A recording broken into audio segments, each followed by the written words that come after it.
Hey everyone, welcome to the Noor Podcast. We are a talk show style podcast based in Lot 14 in Adelaide, and we are just a storytelling platform where we want to uncover people's masks that they put on in daily life.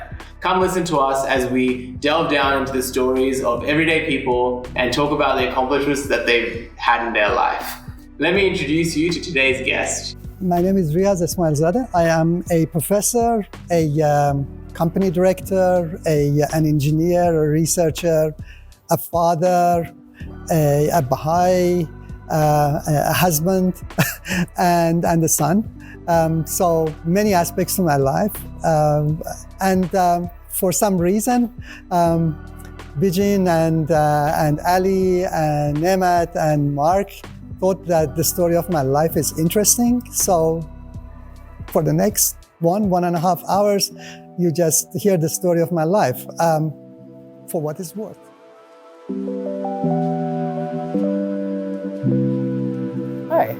Hi. Thank you, Riaz, again for. Thank you, Bijin, for having me. Of course. So obviously the audience doesn't really know anything about you, who you are. For some context, you obviously the connection here is that Mark, one of our co-hosts, he works with you. At his company. And that's how we all kind of get to know you. But no one behind the camera here, none of us actually really know who you, except Mark, know your story. And I think we're all very excited to learn from you as well. So why don't you take a moment to introduce yourself and tell us a little bit about how you got here? How far back do we have to go for us to really understand who Riaz is?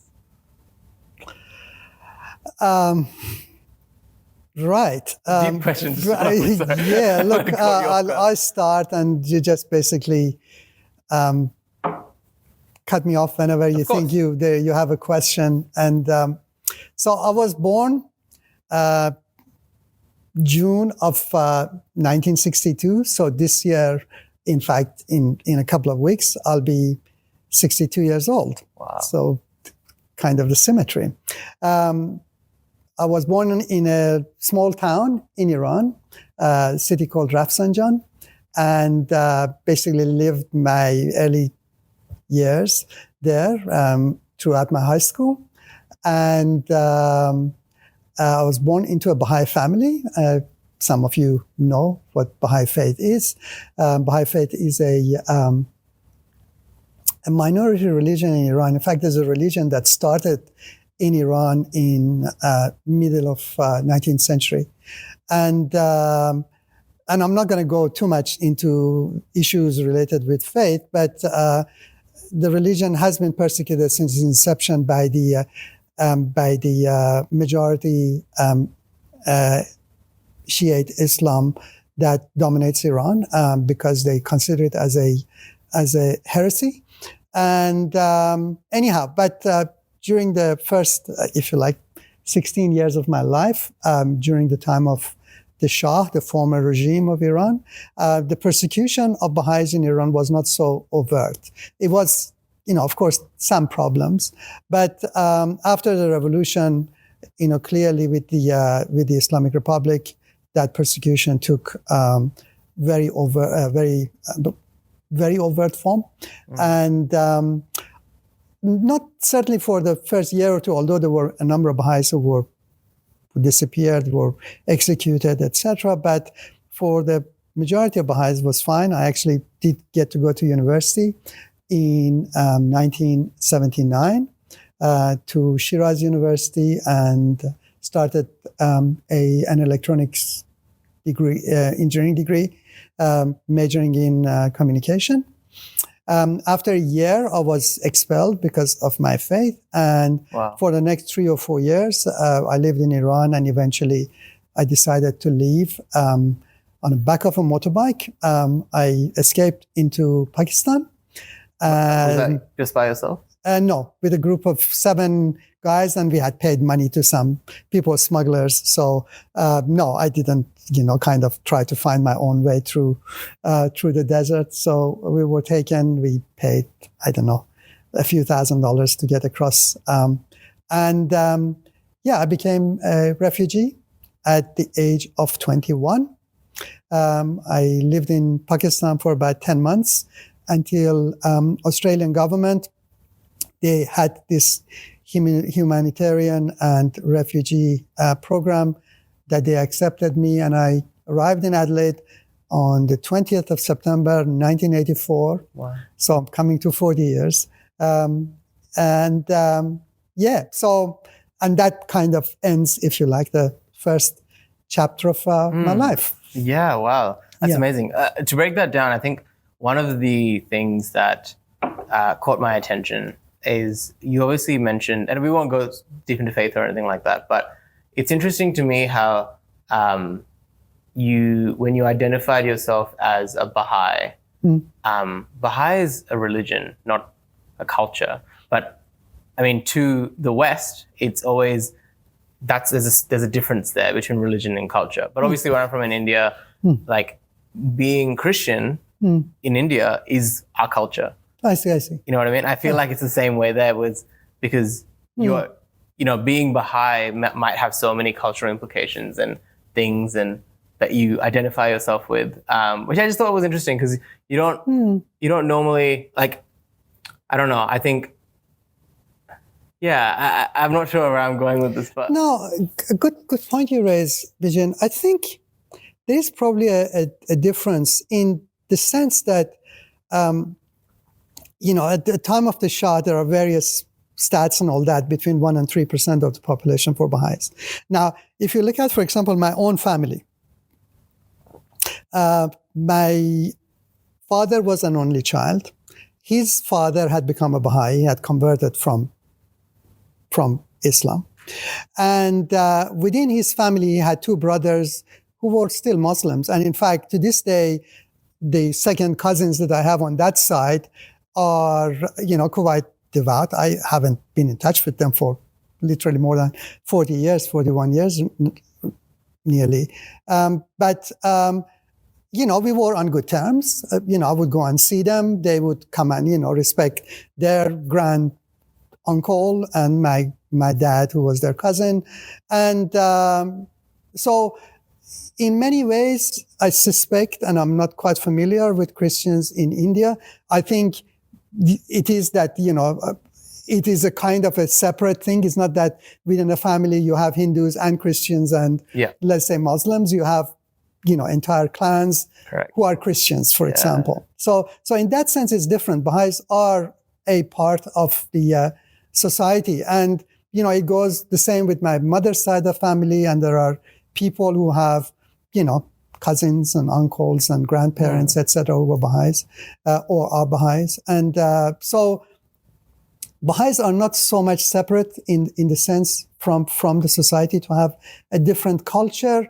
But I suppose what is different is that, and I suppose since I'm talking about this, Baha'i faith's relationship to Islam is similar to that of Christianity and Judaism in that, Christianity came out of the matrix of Judaism and Baha'i faith came out of the matrix of Islam in the sense that Baha'is believe in Islam, Baha'is believe, in fact, probably, with the exception of the Shia minority within Islam who accepts the 12 Imams of Shia, holy Imams of Shia Islam, Baha'is are the only other community that does. So in many ways, we believe in many things that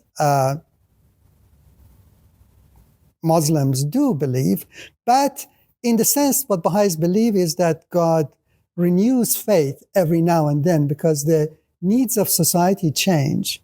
And therefore, you need to have new ways of organizing your life. Now, in some sense, the religion of God, in our belief, gets renewed because people somehow drift from what is really the essence of religion, and a lot of dogma and kind of superstitions take its place.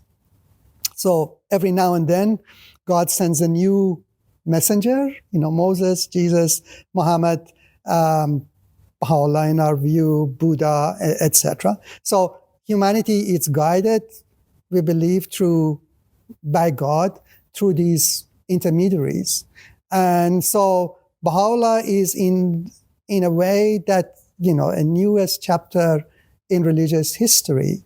So we believe in all the religions of the past. Wow. We respect them all. We believe that, they're all from the same source, that the only difference is because of the time and place that they came and the people that they needed to, if you like, guide. And that God, as the situations of the world change, guides us further. Yeah. So in that sense, if you like, then there exists a Baha'i culture in the sense because, many things that we believe in, for example, are quite progressive. Baha'is believe in equality of men and women. Baha'is believe that we need to investigate the truth for ourselves and make our own decisions. So, my kids, when they turned 15 or they did turn 15, made that decision for themselves if they wanted to be a Baha'i or not. Baha'is believe in universal education. Baha'is believe that this is the age that humanity has come to its maturity and that we can create a world community. So Baha'is and Baha'u'llah's teachings from 180 years ago talk about world government, talk about the unity of mankind, talk about the removal of all borders, talk about universal language where everyone could communicate with each other. So many of these, if you like, teachings, which obviously have impact on the internal culture, are quite different from the society at large. But yet we are Iranians. We, celebrate Nowruz. We celebrate all the what is Persian, and in many ways what is Islamic culture as well.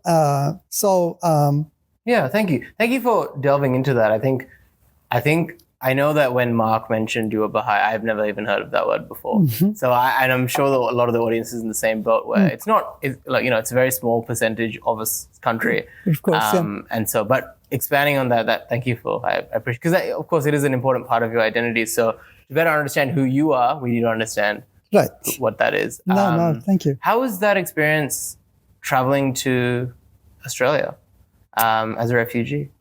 So again, I suppose that's somehow kind of, a part of my identity. And so I'll tell you some stories. When I arrived, for example, in Pakistan, obviously there was a community of Baha'is. Many of them actually were refugees who had left Iran. So we were together. And I was actually this morning talking with Mark, has said about the importance of community and what is actually somewhat missing. So, being part of a culture, by being part of a faith, a church, etc., gives you identity, but also is an area that kind of gives you that sense of belonging. Now, in many ways, that sense of belonging is a comfort in itself. And I think a lot of problems that we see today in the world is because that sense of belonging has somehow disappeared or has become weakened because people are not associating with many of these traditional communities, but also, because in many ways they do not see, and I mean there must be a cause and effect relationship here. When they do not see their, if you like, intellectual needs satisfied by a dogmatic, let's say, community, a church or whatever it may be, they drift away because what they seek to see and have their intellectual curiosities satisfied, they do not find it there. So they have to go outside and try to find that. And I think that has led to kind of people losing, in a sense, their anchor, their north, that, this supposed to be the way that I saw the world, and the world was explained through this, and I could relate to it. But at the moment, I'm not seeing that because I have lost respect for that traditional institution because it doesn't answer many of my questions, or it doesn't relate to many things that I believe. And at the same time, I haven't found anything to replace it. And so you drift from the community, but you drift also from an anchor. And I think that sense of loss of community, I think, is a tragedy. And I suppose going back to my own story, I arrived in Adelaide. So that's a story. I'm going to look at the camera. If you like. I arrived in Adelaide, 20th of September. The reason I came to Adelaide was an interesting, again, coincidence or whatever it may be. When I was in Iran, I used to watch this cartoon that was about these people who would leave their, home in England and come to Australia as migrants. And they would come to Adelaide. So this cartoon, which I used to watch as a child, about the people who are leaving their home and going to Australia and going to Adelaide. Specifically in Adelaide. Wow. So it's actually a Japanese cartoon which translates the Lucy of the Southern Island. I do not know actually what the name is in English. I know the Japanese name. Minami no Shima no Lucy, for those of you who understand Japanese. Anyway, so in Pakistan, the embassy would ask you where you want to go. Yeah. And so most people, all of these Baha'is and Iranians who were coming to Australia, either were going to Sydney or Melbourne, a few to Brisbane, and that was it. And I, for some reason, didn't want to go with the crowd. And so when they asked me, based on that old memory, I said, I'm going to Adelaide. So I'm arriving in Adelaide with a group of, I think we left Pakistan, there were probably 20 out of us. Yeah. And all of them got off in Melbourne. Yeah. And I'm the only one who gets on a plane from Melbourne and fly to Adelaide. And it was this old Adelaide airport in those days that many of you haven't seen it, do not know. It was, a carousel was running around and, like about very, very small. You would get off the plane on the tarmac, you would walk in. Anyway. Yeah. And I come in and I'm walking around. What do I do now? To not anyone.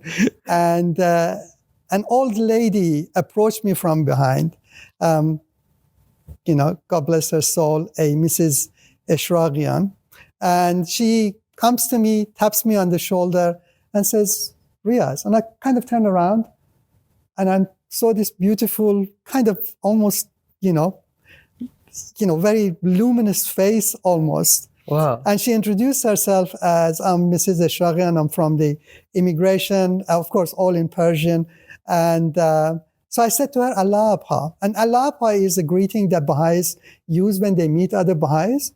And I didn't know that she was a Baha'i. I just basically kind of blurted out because I just felt she was. Wow. The name kind of sounded like a Baha'i name, but, it could be not. And so she says, oh, are you a Baha'i? And I say, yes, I am. So this is 20th of September. She took me to a refugee hostel, which was in Port Adelaide, Grand Junction Road in a suburb called Pennington.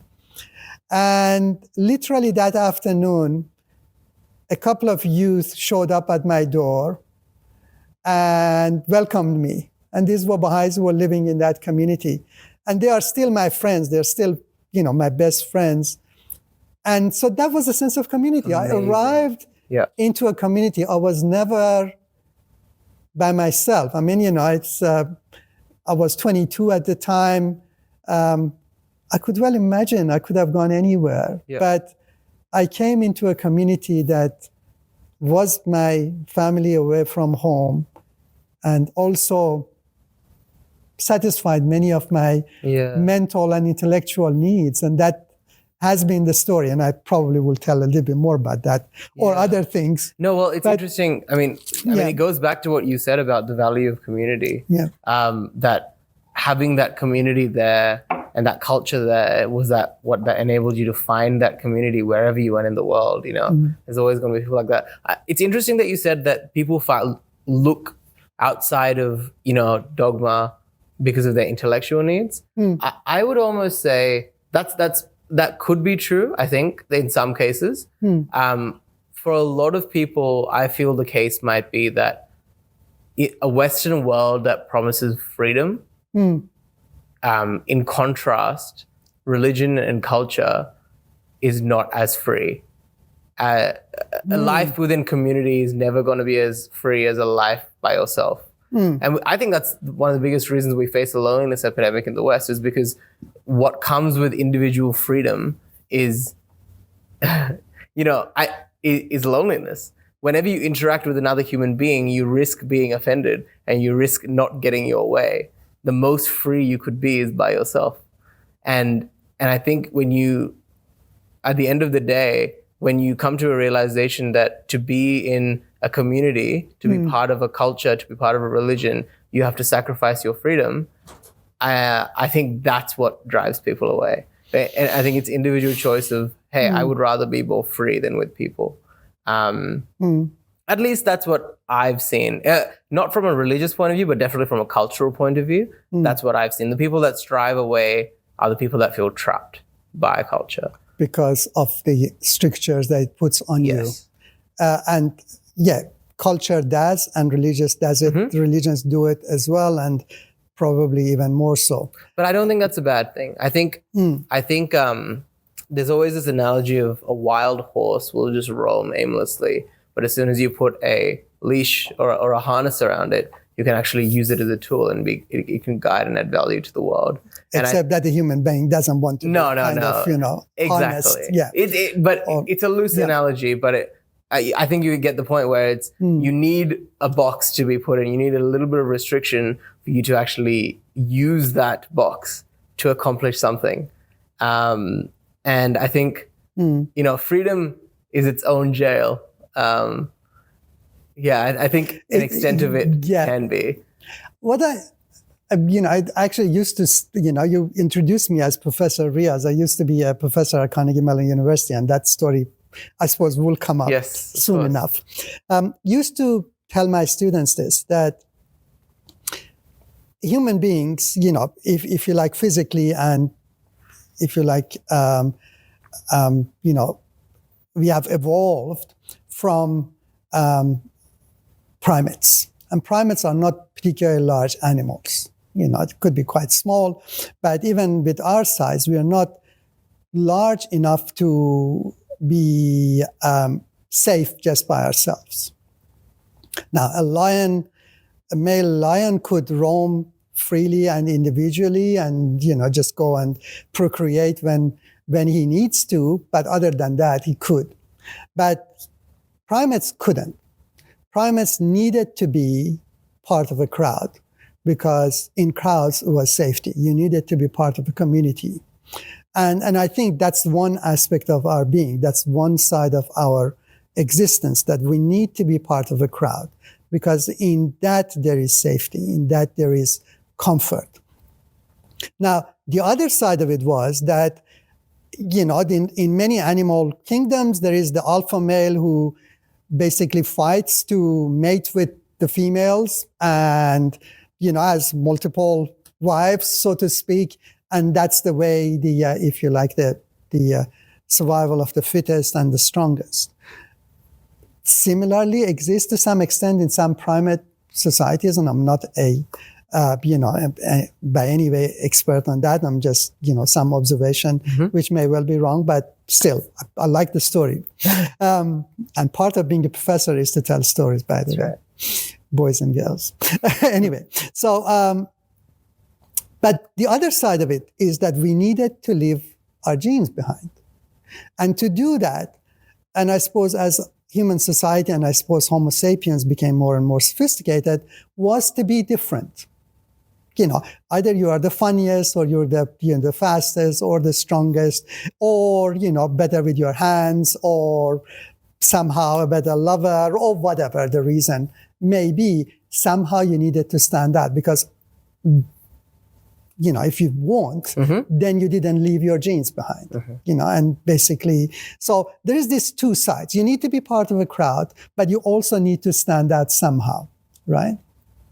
Now, and I think that probably continued. I mean, the human history, and if you like, human civilization history, goes into so many directions where, the survival of fittest became, the tribes that was strongest could vanquish the neighboring tribe, take their women, kill the men, and basically through that, extend their existence through their progeny.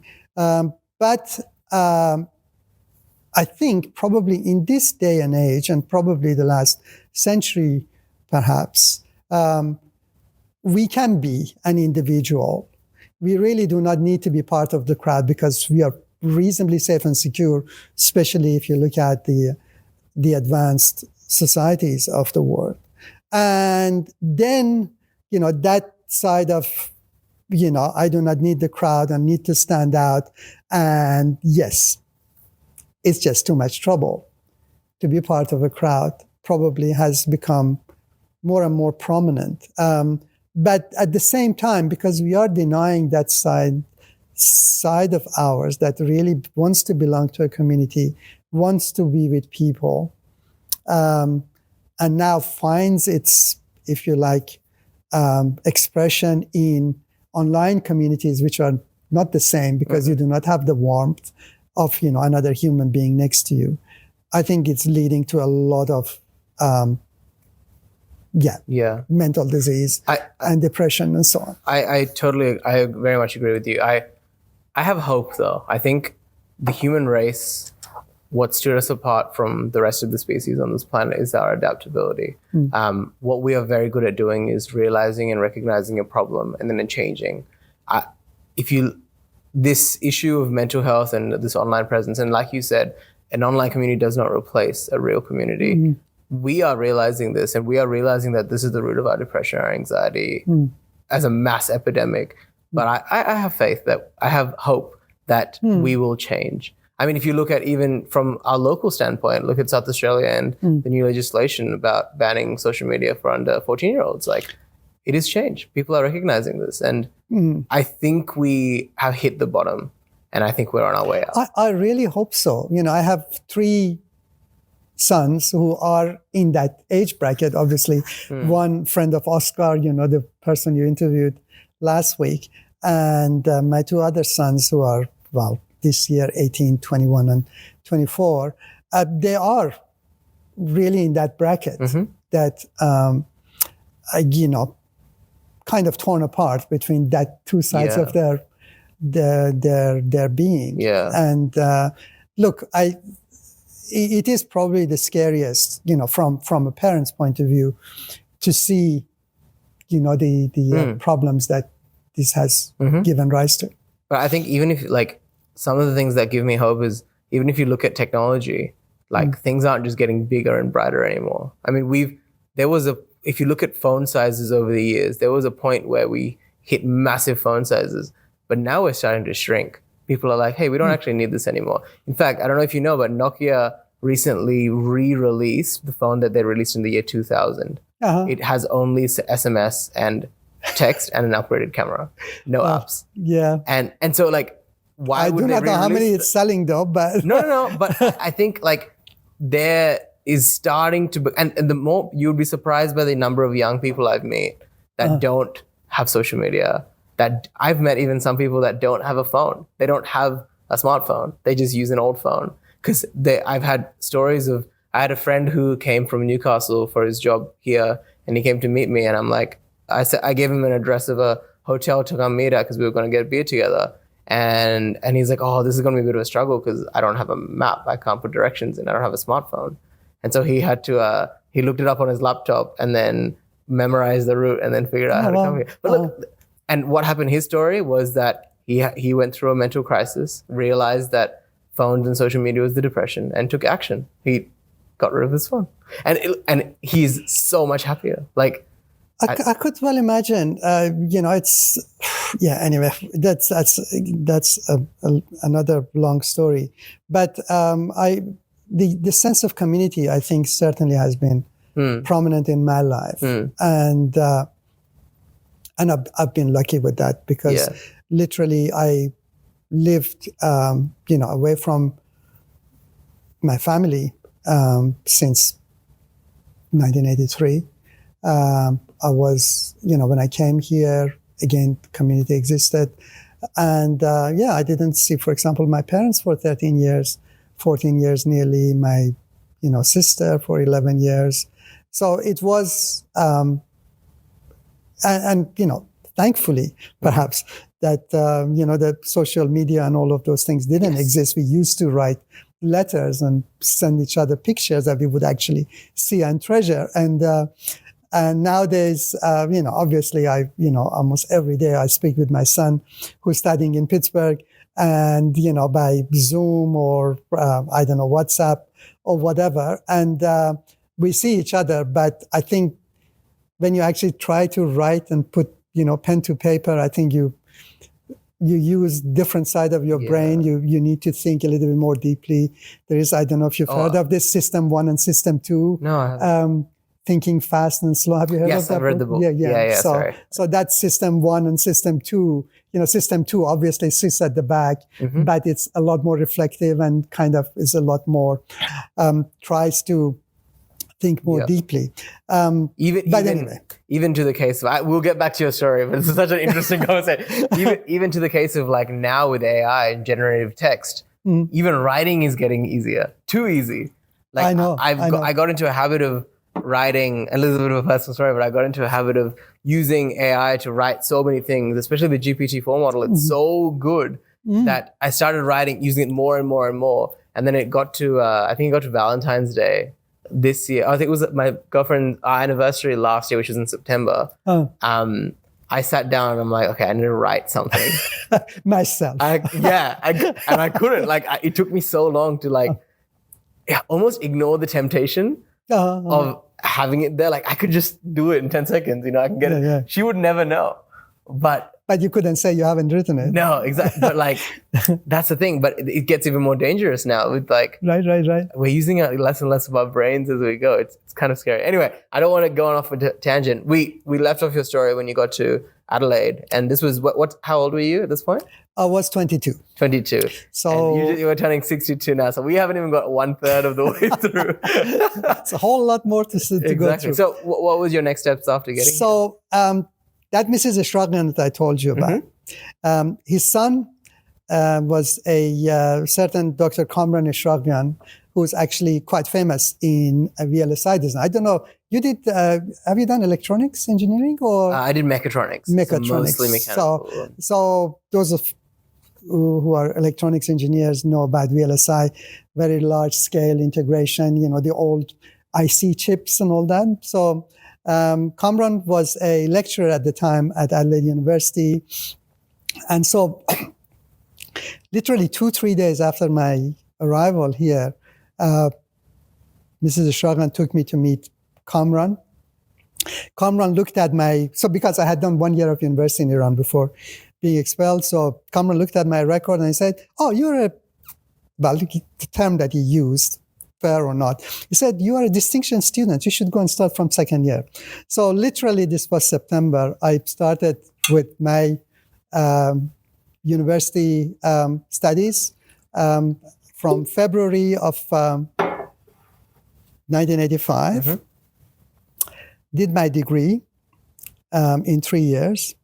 And when I graduated, I went and worked for Telstra in Sydney. Now, my academic record during those 3 years, and to be fair, anyway, maybe I shouldn't deprecate myself too much, but those 3 years I was a solidly B average student, if not B minus students. I wasn't particularly a good student. And a lot of it was because of English, but anyway, it's all excuses. It was 40 years ago. It's okay. As 40 years ago, and I mean, it hasn't been particularly determining my future either. But when so those years, and I suppose they still do, the big companies would come to the university and interview graduating students. So this guy shows up from Telstra. And so, I had applied for whichever company that was obviously recruiting. And so this guy from Telstra shows up. and asked me, to tell him about myself. And I told my story, and I said that I was a Baha'i, that I left Iran, and so on and so on. And he goes, you know what? I actually knew a Baha'i Iranian in Canada when I worked in Canada. And he was a really, really good guy and was a very honest person and all that. To this day, and I haven't really met that guy since, pretty much, although we worked together for a little while, but I never had this conversation. For all I know, the reason that I got the job, because, it was Telstra. It was probably the marquee job to get. And the reason I got that job, because that guy knew a friend who had been a good person and hardworking and smart. It wasn't any reflection of my record, which wasn't particularly any. So I was the only one who actually joined Telstra in Sydney from the university on that year. And so another, I suppose, boys and girls out there, is not only you when you actually are doing a good job and doing it well and doing it ethically. People take an impression and they associate you with the group. So, this particular Iranian Baha'i guy in Canada who had been good, and I do not know who he was. I have absolutely no idea what his name was or anything. Got me a job. Wow, there you go. So you never know. Yeah, that's a really good message, which is that, you always represent other people. Yeah, and it goes back to that, over the community, because again, if we are not interacting at a really deep level, you do not know who you are. And the thing is, there is a first impression, okay, Bijan, you're a very handsome guy and all that. And that maybe, after 5 minutes, this is the impression I have of you. But when I sit down and have a conversation and see you in action, and I hear from Mark and hear from other people about, what you guys are doing, etc., that's when you start to appreciate each other. And, you can fool people for a little while, but when you are having that long interaction and relationship, people realize, whether and who you are and whether they want to spend time with you. So, and I think that has been at least a guiding light in my life, that, when I kind of, and I usually say that I'm a Baha'i and I'm an Iranian and all that, but it's difficult to hide it anyway. And then I kind of sit back and I'm thinking that, okay, now I really have to be my guard. And it's not that I particularly am a deceitful person or anything, but you can't be. Honestly, when you try to, and I think that after a while you realize that in itself, it's its own reward, because people after a little while eventually will figure you out. Yeah. And kind of classify you that, you can't really rely on what this guy says, because half the time what he's saying is meaningless or, fibs or whatever. Anyway, so that has been another interesting episode in my life. Yeah. So you're working at Telstra now, and you said you're a professor though, right? So I'm guessing at some point you went back to university to study postgraduate? So I arrived in Sydney in 1988, the day before Australia Day. So that's 25th of January 1988, to start my work at Telstra the day after. And so this is, for about 4 weeks or so, I have worked there. And then I take and I don't know if you have so it's a flex time off. So if you work a number of hours, you could take a day off. In a month, right? Every month? So on Friday, I don't know, 26th of February or something like that. I should go and check these days. Your recollection of dates is amazing to me. Well, I do not know whether it was the 26th. I could check in that 1988, when was the last Friday of February. But on that particular day, I went for a walk. I took the day off, went for a walk around, and I don't know, I suppose I was interested in academics or studying or whatever, because Sydney University was a place that I kind of wandered into. I don't think I had planned it. I just went there. I wandered into engineering school, electrical engineering. And there is a poster on the wall that come and do a master's degree with us. And, we are accepting applicants. So I literally walked into the office there, wrote my name down, and on the Monday, and I to this day, when I'm thinking, because when I was at Carnegie Mellon University, the admission process was so complex and protracted, and we checked anyone that we bring in. Literally, I wrote my name down on Friday. I started on the Monday. Wow. 3 days later on this degree program. And so while I was working at Telstra, I studied at Sydney University at night and towards a master's degree. And the last 4 months of my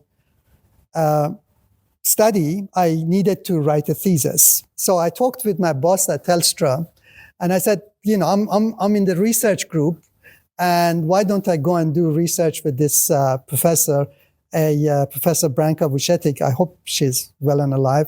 I haven't spoken with her for a long time now.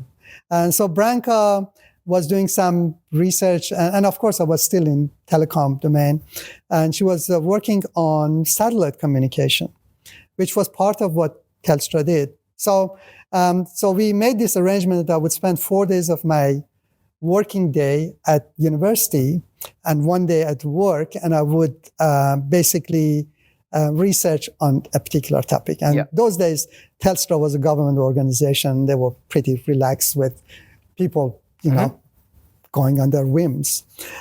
So these 4 days, I had an office with a gentleman called June Do. And I should probably put hashtags on this thing when you put on your video, so June will go. So I'm indebted to June because Dr. June Do, who was a doctor from Osaka University, was a postdoc at Sydney working with Branka. And June goes on and says, Riaz, you must go to Japan. Riaz, you must go to Japan. And I don't know, my wife's going to watch this probably. So June says, Japanese girls like foreigners. You should go there. And I suppose an engineer, and I didn't have a girlfriend at the time. That was, a major, probably incentive or some incentive. Anyway, so partly basically to sort of, say, okay, June, I will do it. I wrote a paper on the work that I was doing, and I presented it at a conference in Japan. And as June had predicted, a professor liked my work, offered me scholarship from Japanese government scholarship to go and do a PhD in Japan. Wow. So this is... Did you finish your master's at this point? Yes, 1989. From 88 to 89, I was doing it. So end of 89, I'm presenting this paper. Professor Nakagawa, another person that I'm indebted to, from Keio University, likes my work and invites me to go and do a PhD at his lab. So this is 1989. I had actually went and told my boss, Dr. Terry Percival, another person I'm indebted to. Terry tells me, I went and told Terry, hey, Terry, I've been studying and working for this past 2 years. I really need a holiday. I need to take 3 months off. And, God bless him. He said, yeah, fine, go. So it was part of it was, of course, I had leave that was accumulated, but the rest of it was leave without pay. So I spent 6 weeks traveling in Japan and visiting the Baha'i community in Japan, staying with Baha'is. But the first part of it was attending this conference. So, and during that time, I met with Professor Nakagawa again at the university. He gave me some papers to fill, and I'm thinking, it must be joking. They're not going to give me scholarship. This work isn't particularly important. Anyway, so 6 weeks in Japan, and then I spent 6 weeks traveling in Singapore and Malaysia, again, traveling to, literally different Baha'is across all these communities. And so I arrived back in Adelaide. I spent 2 or 3 weeks with my brother. He used to live here. And then I go back to my office in Sydney after 4 months away, literally. And there is an application that comes by fax that you need to fill this to send it to Japan. So again, I'm thinking, no, it's not happening. Anyhow, long story short, comes September of 1990, and then I have a scholarship admittance into Keio University, which is one of the best universities in Japan. And I have a good job at Telstra, and I'm thinking, should I just leave this, go and do a PhD? And I said, why not? Yeah. So I went. Yeah. What's so holding I've you? got a So up I got and went there, and I And what were you doing a PhD in? Just out of curiosity. on 3G standards. Oh, wow. So when I started in 1991, CDMA, and I do not know, some of your listeners may be familiar with that, but the standard that became part of 3G, in fact, was the work that I did at my PhD. So again, I do not know why, but the work that I did actually became part of a global standard. And again, I'm indebted to Professor Nakagawa, who I hope you will see this video, that he actually put that proposal in front of me. I did that work. And then when I graduated in 1994, I had always thought that I would come back to Australia. So I come back to Australia on a holiday, and I have actually some job offers, and it ain't any good as what is existing in Japan. And anyhow, it's another long story. By happenstance, I met this guy from Hitachi who kind of in a day put a contract in front of me to join Hitachi and do research on packet data communication in wireless networks. Yeah. So which is something that you were talking about, has changed our lives. That's right. It is part of the work that I did Wow. You at must Hitachi. be very proud of that.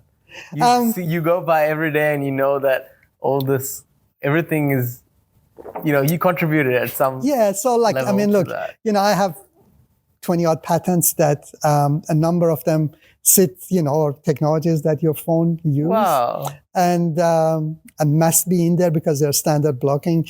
The way that, the phone goes and sends a packet uses technology that I invented, and so on. And this was part of work in Hitachi and part of my work at Ericsson.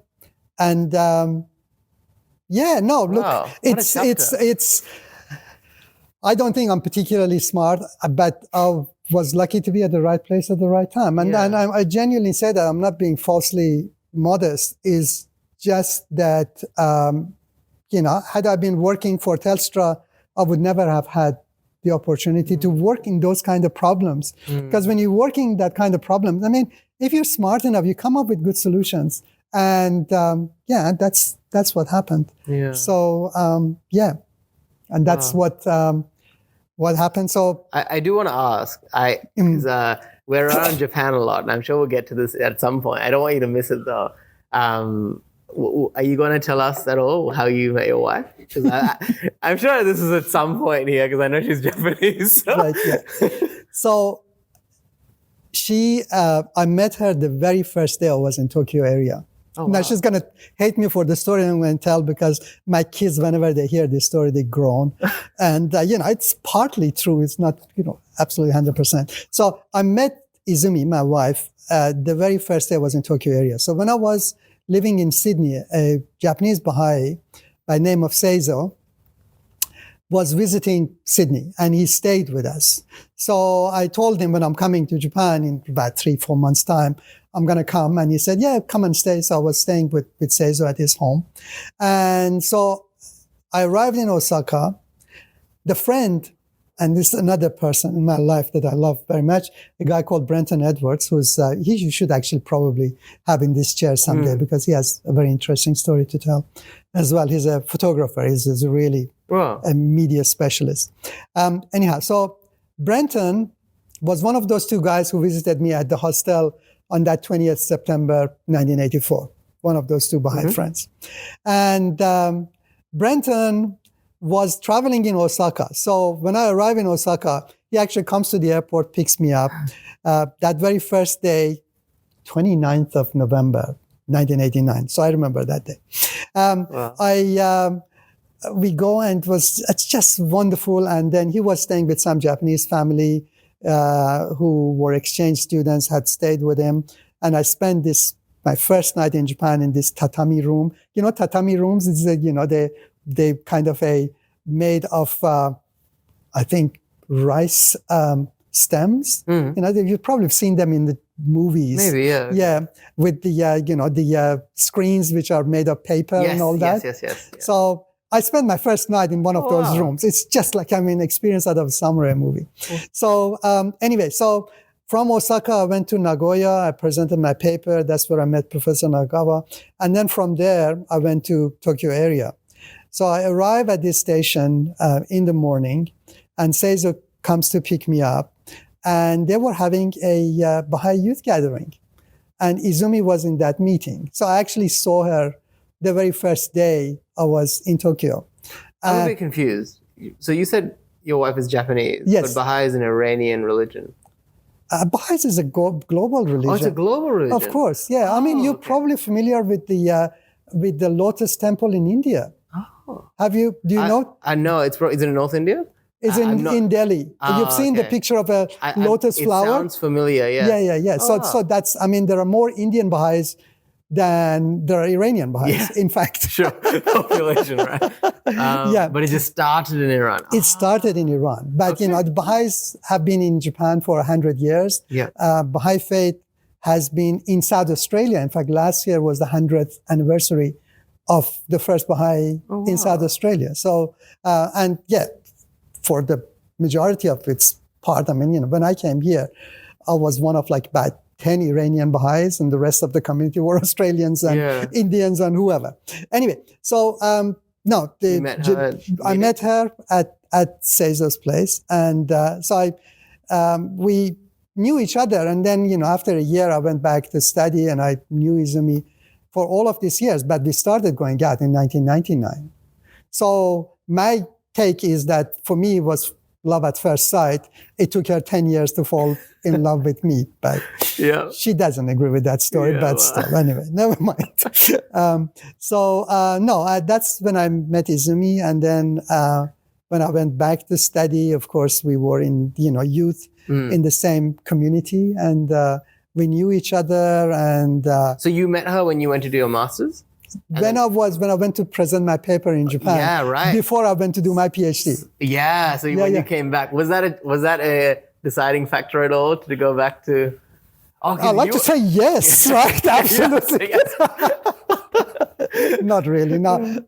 But anyway, so I went back to Japan and I spent time there, and then And then what? And then you came back to Adelaide after that? No. I stayed for 16 years in Japan. So we knew. Going back to the love story, we knew each other for all of these 10 years. And but when we started going out, we basically decided to get married in 2 weeks, and we were married in 6 months. Wow! Oh, just like that. Wow! And when you know, right? Touch wood, we've been married since. There you go. Yeah. So. No, it's, I suppose we had gotten to know each other and, seen each other, and that's another thing that I was talking about. Izumi and I got married in 1999, end of 1999. Now, I started working for Hitachi for 2 years. And I think that's actually an interesting thing, because again, and I suppose for many of you, your careers, at the beginning of your careers, you probably will experience this, that many of your jobs will come from people who will basically pinch you, or they kind of move on and they kind of say, oh, I'm working for this company, why don't you come? So my work at Hitachi, again, it was kind of coincidence how that happened. I had, in Japan, the professor usually introduces you to a company and say, hey, come and take this, and especially if you're working for prestigious or doing your studies at a prestigious university. Mm-hmm. So I had been kind of penciled in to go work for Canon. Mm-hmm. And Canon, the camera. the camera company. And and was, of course, at the time, was, of course, telecom company, etc. They do quite a lot of stuff. So, and there is this Mr. S, I'm not going to give his name, so who was negotiating with me and saying, yeah, come. And literally the conversation started because I defended my thesis in November. And I'm graduating because in Japan, the graduation date is decided is 31st of March. So I need to start working from 1st of April. And the conversation goes on and no offer comes from Canon. So I think it was probably February sometime. My professor, Nagawa, had this seminar. And every month, and students would give presentations. So one of these, I gave presentation on my thesis. And someone from Hitachi was there. And afterwards, he says, no, you are exactly the person we need at Hitachi. As a gentleman called Dr. Doi. And I said, Dr. Doi, I'm sorry, I'm being promised to go work for Canon. He says, well, at least come and visit our lab. Okay. So I go the next day to visit his lab, which is in outskirts of Tokyo, as Hitachi Central Research Lab.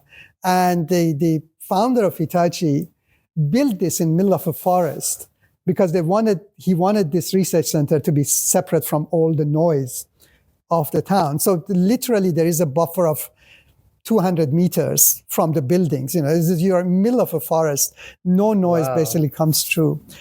Most beautiful place.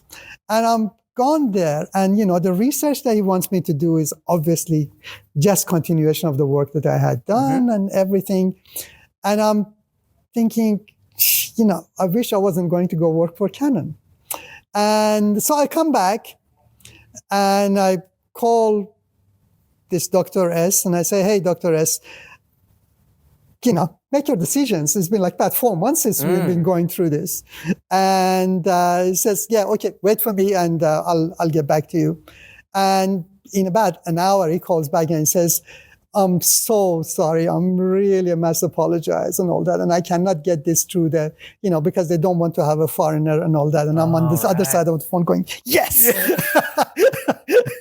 So I put the phone down and call Dr. Doi, and he literally faxes me the contract the day after. And the work with Hitachi gets decided. And after that, I actually came to Australia on a holiday of about a month, and then went back to work for Hitachi. And there I did a lot of this research on packet switching for wireless networks, and led to a number of patents.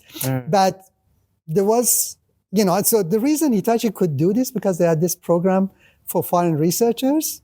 So there were like about 20 or so foreign researchers that were working. And one of them was a guy who was from the Swedish, I think, Academy of Sciences, a guy called, the name now escapes me. I'm not going to tag your name. It'll come to me before the end. Anyhow, so he goes back to Sweden after his year or two of contract is done. And while he's there, he's approached by Ericsson because they wanted to establish a research center in Japan because one of the major mobile operators in Japan was their customer. So they hired him, and he said, no, I know the exact person that you need to, because Riaz has a PhD from Japanese university and speaks Japanese and will be the perfect head of research group for you in Japan. So he introduced me to Ericsson. It was like about, I had been at Hitachi for probably a year and a half. They flew me for interviews over 3 or 4 days, and they offered me a very, very good job with, good conditions. So I came back, and Hitachi offered me a position, but, couldn't compare. So I went to work for Ericsson. I spent the first year in Stockholm to basically learn about Swedish system of research that Ericsson had and everything, and came back and headed the research group within Ericsson. And I was there for about 3 years. Not days, obviously. And so again, I mean, and I'm kind of skipping a lot of these things, but going by living, for example, in a country that you do not know anything could be daunting. And of course, the work was quite interesting.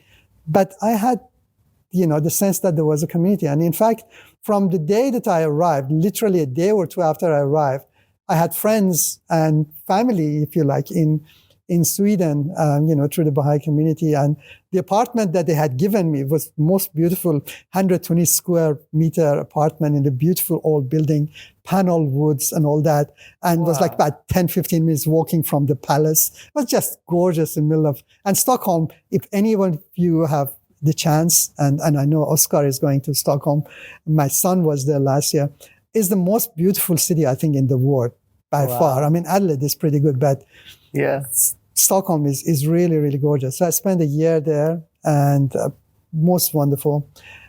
Came back to Japan and I worked there for 3 years. Meanwhile,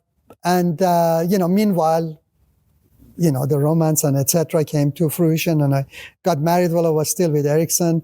One of the guys who had come to sell us something was an Iranian guy, again, say, Mr. Kambis Humayun Far, who another great friend.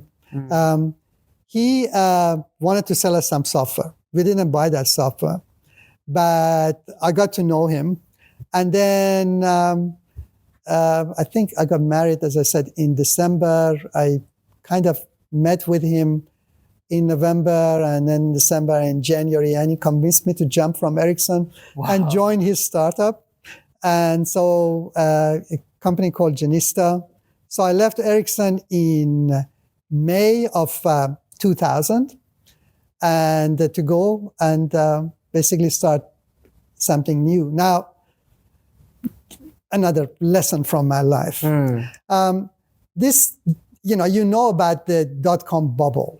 So there was this kind of, I was late to that. I mean, I started my startup, if you like, joined my startup. In fact, literally, I think the day I left Ericsson's stock price at its peak, and then it sort of fell. Not a coincidence, but it wasn't because of me. Anyway, but Izumi, both of us were not very young anymore, so we decided to have children very quickly, and Izumi fell pregnant quite quickly, and so she was 2 or 3 months pregnant with my firstborn. And I'm thankful to her because, in your life, your partner really needs to be your partner. I asked her, whether she would be happy with me leaving a secure employment with a global company and go and join a startup which may not be there in 6 months' time. And she said, no, if you think it's okay, you go and do it. So she's been always supportive of that. Yeah. And I kind of did this risk analysis in my mind. And I said, well, I have kind of saved this much money. I have a degree, I have these skills and all that. And so what? If the company goes bankrupt, I still should land on my feet. It may take 2, 3 months or 4 months or 5 months. Eventually, I will land on my feet. And so I decided to take that risk. And, I'm grateful to Kambis to have provided me with that chance. But at the end of the day, I made my decision to join the company. And we had great fun.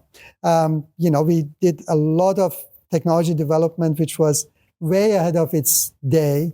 I tell you, one patent that we filed for, which had we kept it, would have been hugely valuable.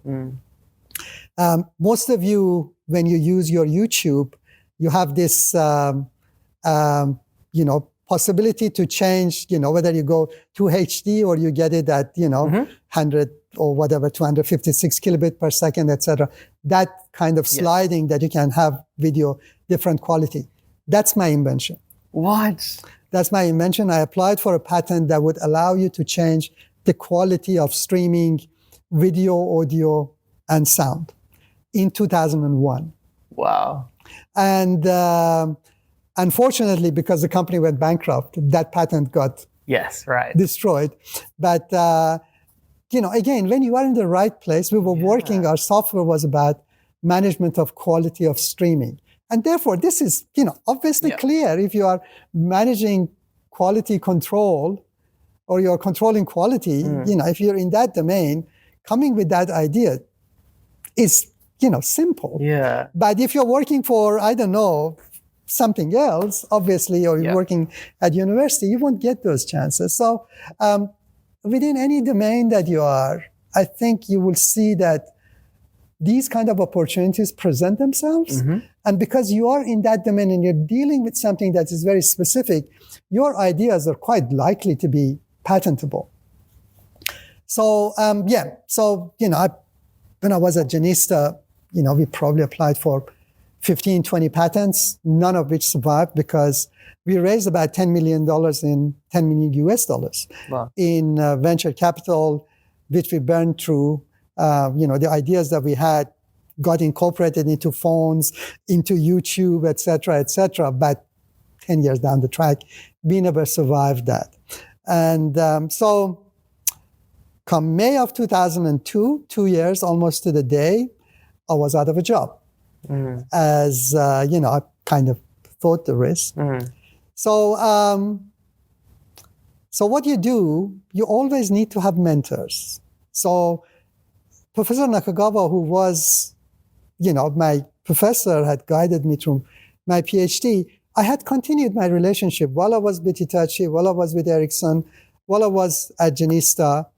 So, I could always go and talk to him. And I said, Professor Nakagawa, this is what has happened. We run out of money.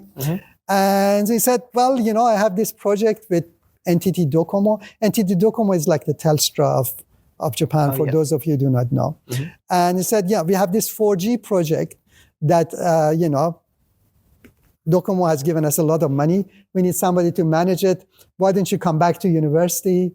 And then I said, well, you know what? I'm actually doing an MBA and I had started doing an MBA with this Swiss school, which still had another 5 months or so to go. And I said, I've set my mind to go into consulting. And the president said, yes, fine. When you graduate, you can go into consulting. Do this 6 months for us. So thanks to Professor Nakagawa, where were you at this point geographically? No, I was geographically in Japan, but I was doing it as an executive MBA. So I spent that 2 years that I was with Genista. We had an office in Lausanne in Switzerland. We had an office in Singapore. 40 odd people worked for us at the peak. And so I spent literally 3 months of my life, 4 months of my year, 2000, 2001, 2002, traveling to these places, either to do study or...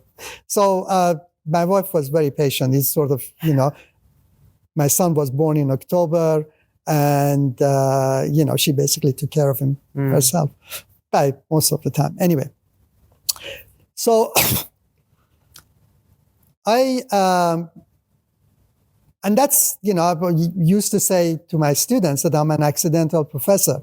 If it wasn't for the kind of collapse of Genista, I wouldn't have gone back to university. But when I did go to university, I told Professor Nakagawa, hey, I didn't have to do any teaching because I was a project leader as an associate professor there. And I said, I'm happy to teach some courses because I'm doing this MBA. It would be good for engineers to actually learn about business and all that. And I said, oh, great idea. We can set up a class for you. And literally the first time I stood in front of, a class of 20, 30 students and started teaching, kind of something happens, that's love at first sight. And I've been a professor since then until 2002 when, Carnegie Mellon closed their doors. But I've been a professor kind of a part-time and kind of honorary and teaching here and there. But that's how I ended up becoming a professor. Yeah, on a bit of a side note, you mentioned Carnegie Mellon a lot. Most people don't know who that is or what that university is. Could you give a little bit of context of what is Carnegie Mellon University? Okay, so let me get to that story. Oh, that is it. Okay. So for 4 years, my second son was born in 2003, third one in 2006. We always wanted, so my parents, that I told you I hadn't seen for 13 years, They were Baha'is, of course, they're Baha'is, and they couldn't hold passports because the Iranian government wouldn't give them passports. That's why we didn't see them. Eventually, when they got their passports, they came to Australia, they migrated here.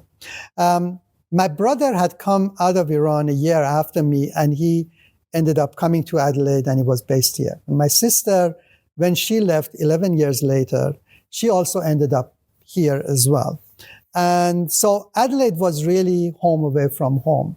So we wanted to come back. We wanted the kids to spend time with their grandparents, which was really the main reason. But we didn't want to come back to Australia and go to Sydney or Melbourne. And jobs in Adelaide were not that many, as the situation hasn't changed much. And Carnegie Mellon University started a branch here. Now, Carnegie Mellon University, as what this university is one of what they call the new Ivies, is based in Pittsburgh, is one of the, most famous universities for computer science and called interdisciplinary education. It was established in 1901 by Andrew Carnegie, who was, if you like, the Bill Gates or Elon Musk of his day, a steel baron, one of the richest men who has ever lived, and he basically gave all of his money away. You've heard of Carnegie Hall, perhaps it's famous, of course. You've heard of Carnegie libraries, museums, etc. Basically, his book, Think and Grow Rich? No, it's not him. That's not him. No. Find friends and keep them or something. That's not him. It's a Dale Carnegie. Yes. This one is Andrew Carnegie. So,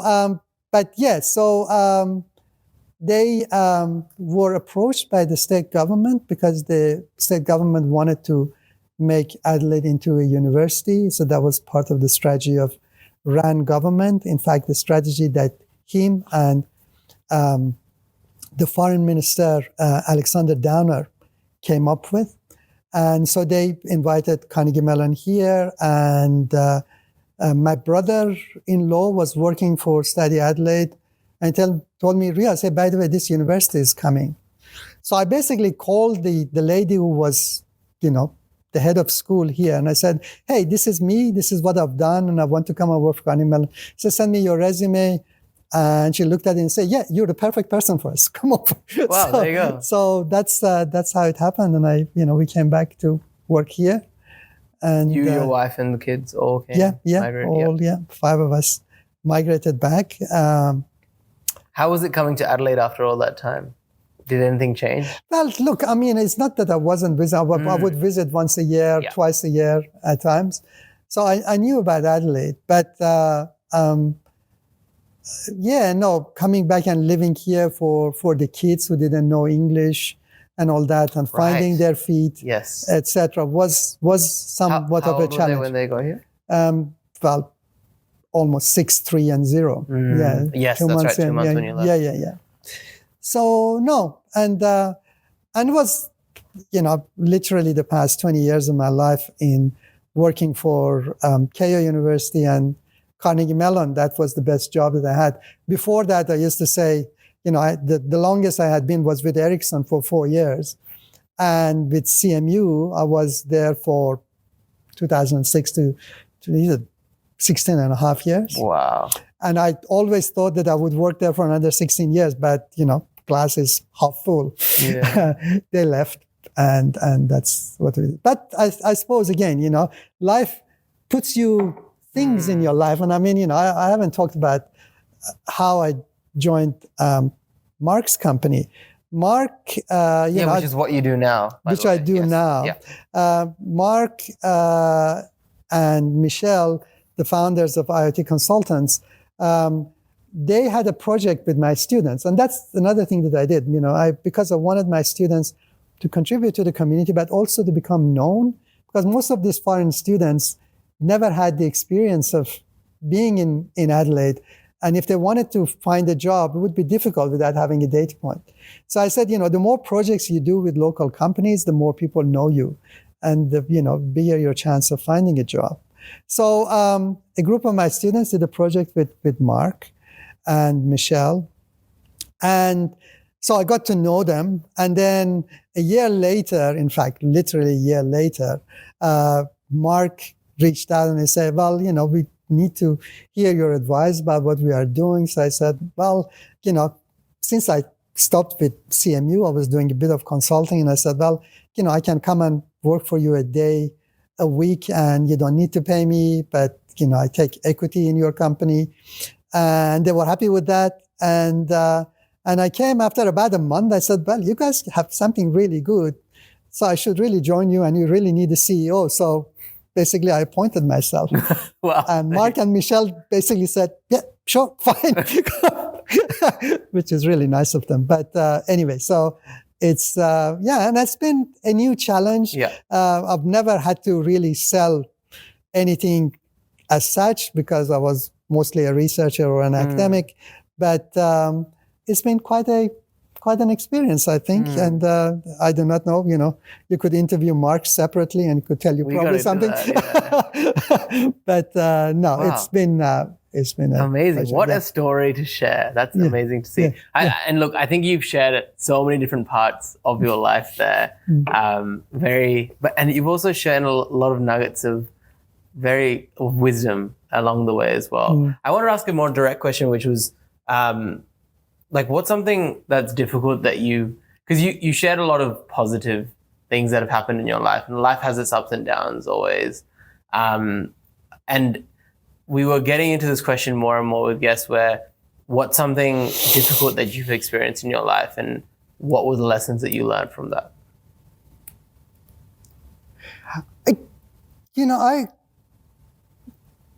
Look, there have been tragedies upon tragedies. I mean, I've had friends who, got executed for having the wrong belief. I've had I know Baha'i girls who were 17, 18, who were hung for being Baha'is, basically, in Shiraz. Some of, classmates that I had. I've had, Iranian friends, classmates who died in the war with Iraq.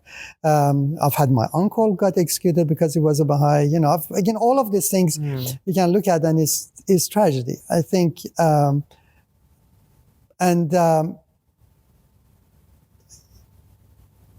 It's kind of things that you look at, and I probably is not very.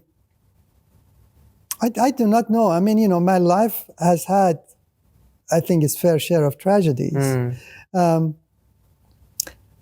I haven't really kind of dwelled on it as such. And, I kind of look at, for example, my uncle or my friends like, Roya Ishraqi, or some of those, girls who, I knew very closely, who, when the time came, they, rather than recant their fate, they were prepared to basically, kiss the noose and, give their life, because they thought that their life has more meaning by giving it away in a cause that was a lot larger than them. So, in many ways, I admire those people. I have had friends who, the other guy who came and saw me on that 20th September of 1984, a guy called Peyman Rohani, he did electronic engineering also at the same university, but when he graduated, he got up with his wife and I think at the time his daughter, 6 months old, and they went to Vanuatu to live their life in Vanuatu, because they thought they could contribute more to society by living. And Vanuatu, we visited actually about 4 years ago before COVID, is still, we lived in a hut, still, not, it's still a society that basically subsistence farmers, basically. Yeah. So there are, so many things in life that, have so much more value that we probably do not appreciate much. And the world is full of tragedies in a sense that so many bad things happen. Thankfully, I've been okay. Yeah. It's, and I hope that, I can contribute in my own way to society as much as, and I know for a fact that I could do a lot more, but that's our story of our lives. Of course. But I think at the end of the day, the lessons that I have learned is that if you do good work, if you're honest, if you do the sense of decency that you have, good ethics, things fall into place, and somehow the world works its way. Yeah. As I was crossing the border on the back of this motorbike, the Revolutionary Guards from the other side, literally there is a dry riverbed that separates Iran from Pakistan. So we're going up the other bank, and they start shooting at us. So it's literally, 50 meters on the other side of the border. Yeah. I throw myself off the back of the motorbike, kind of like one of those, animals that hide themselves in the sand by shaking. Sort of, shaking. Went as much as I could in the sand. And the shooting goes on for like about 10, 15 minutes. I literally don't remember how long it went. Wow. But those guys went away. And, one of the bikes got shot. It was a bullet in one of the, I think in the exhaust or whatever. But you just never know, in the individual life, there's so many things that could happen that could be, fantastic, that could be tragic. We all experience bad things. But I think what you look at as well is that society progresses. We've had this discussion with Mark, almost literally every day that we talk about Iran, because I believe, this 45 years of Islamic revolution, which, by any metric that you look at, has been a tragedy. Iranians, are economically worse off. They have less freedom. They might think that they are independent because, they are not a lackey of United States, whichever way the government may have been or may not have been. They certainly are less religious, because what I remember from Iranian society, which was quite pious and, very good Muslim, I think by and large, the people are just sick and tired of it. They just don't want to do anything with religion. The clergy in the street have to hide their face. They have to take their clothes off because they just don't dare to go out in public with their clergy robes. Mm-hmm. So that's really has been the fruits of this 45 years of revolution.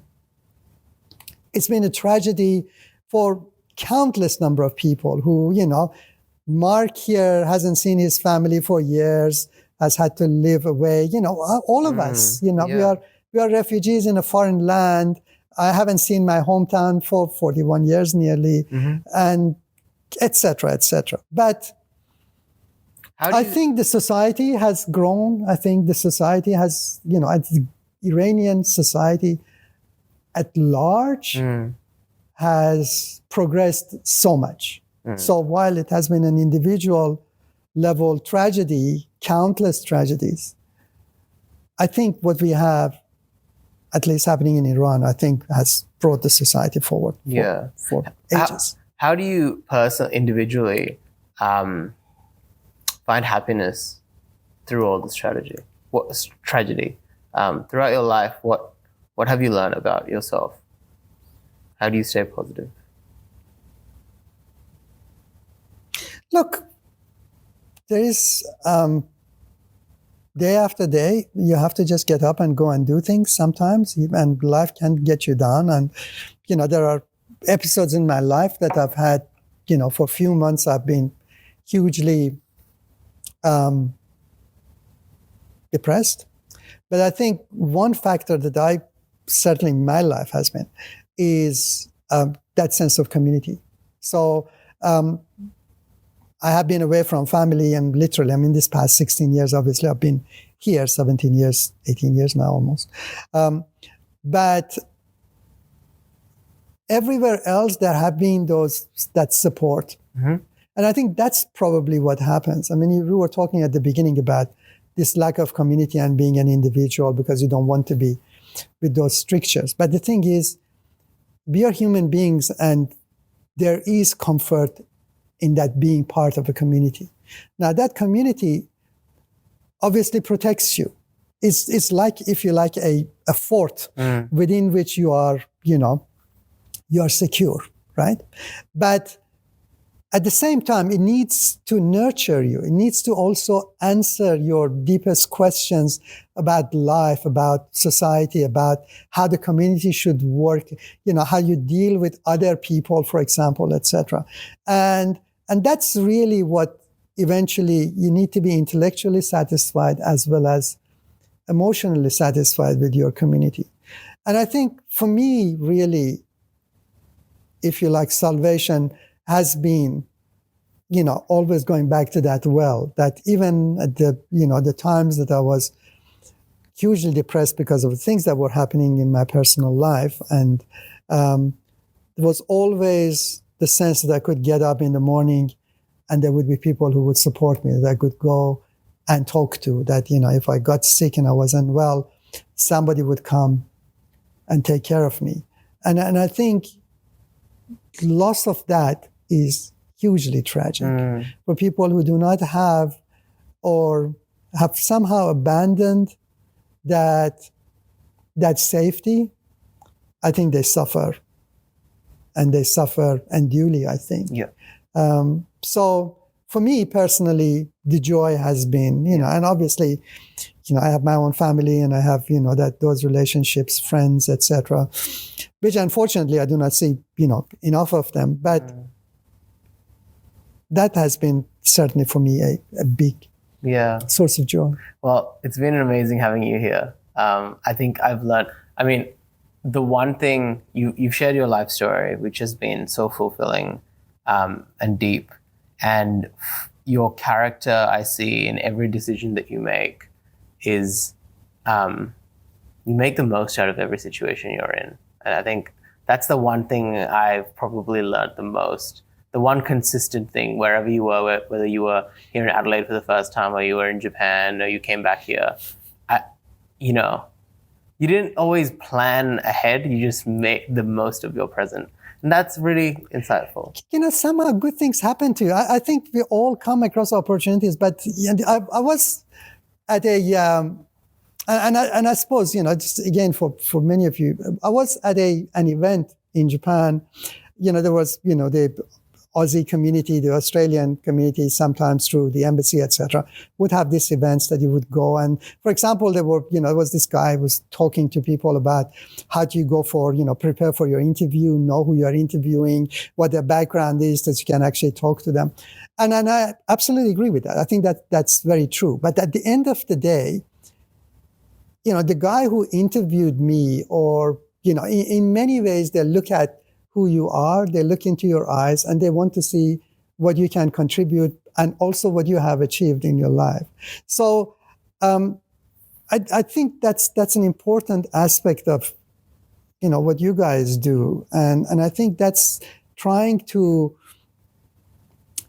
invest in yourself, try to do things anew, things that you enjoy doing, but at the same time, it's a kind of a service that you are doing to the community by talking to people. Certainly people who look at your videos learn something. I hope they will learn something from me. I suspect they'll learn some. Anyway, but, life-changing or whatever, I think is not. But what it is I think through this kind of conversation, we learn about each other and we learn, I suppose, there is that wisdom that gets shared. And I think that, the best beneficiary of this is you.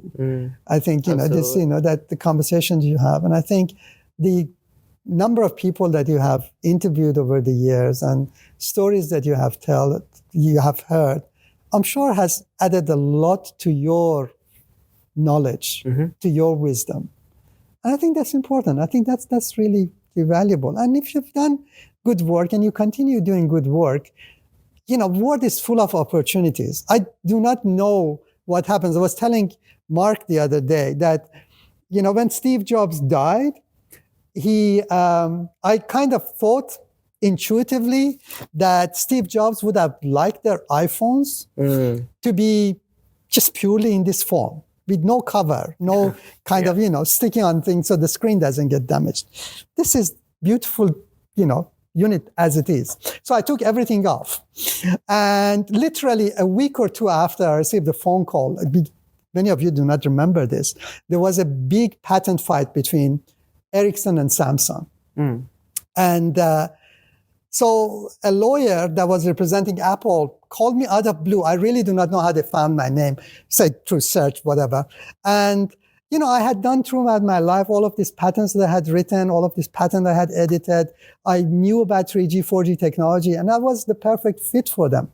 But I really think, Steve Jobs, somewhere in the sky, probably pulled some strings and, guided these guys to go and talk, because maybe I did this. I do not know whether there's a karma or not in the world. But I think at the end of the day, if I didn't have those skills, I wouldn't have been picked. Even if Steve Jobs pulled all the screens that, all the, strings that he could pull.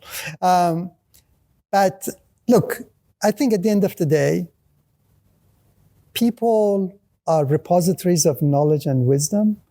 And the more you talk to people, the more you listen to people, the more you kind of exchange these kind of ideas, the more you learn and the more you add value to yourselves, to your firms, to your communities, to your, to people who are around you. Amazing. And I think that's really what life should be. It's just learning new things, learning things from other people. And I've been lucky to have come across good people in my life too. Amazing. And I'm happy to have come across you guys. It's been fantastic. I enjoy working with Mark every day. And certainly getting to know you guys has been a blessing in my life. So thank you for that. Thank you for sharing your story, Riaz. No. It was great.